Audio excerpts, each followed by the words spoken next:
সত্যি পুজোর দিনে স্যারকে ছেড়ে চলে এলাম, মনটা খারাপ লাগছে, কিন্তু কি বা করব।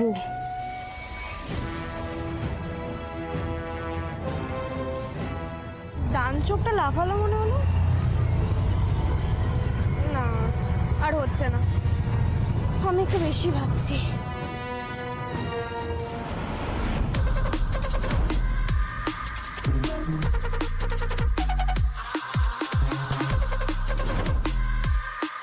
আরে আস্তে চালাও, আরে একটু ওই অটোটার পাশে চলে যেতে।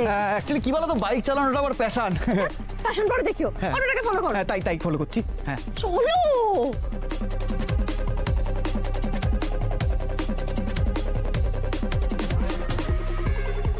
সায়ক চ্যাটার্জি আজ অব্দি এত মেয়ের সাথে ঘুরেছে, কারোর প্রতি এরকম ফিলিংস তো হয়নি।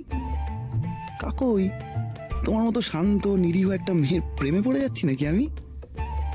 নাহলে তোমার সঙ্গে তো আমার ভাল লাগছে কেন? তুই গান গাইছিস? বাড়ি সুন্দর লোককে কেন বলেছিস যে তুই ক্যাটারিং এ কাজ পেয়েছিস? সেকেন্ড টাইম যখন আমার সন্দেহ হলো তখন তুই আমাকে মিথ্যা কথা বলি, সত্যি কথাটা বললি না।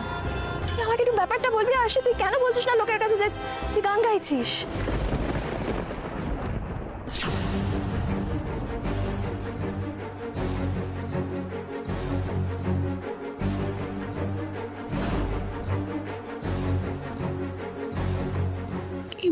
বাইকটা কেমন যেন চেনা চেনা লাগছে, একবার দেখি তো।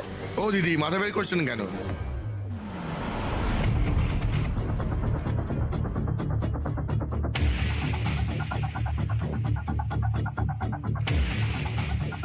দাদা এখানেই দাঁড়ান, দাঁড়ান দাঁড়ান,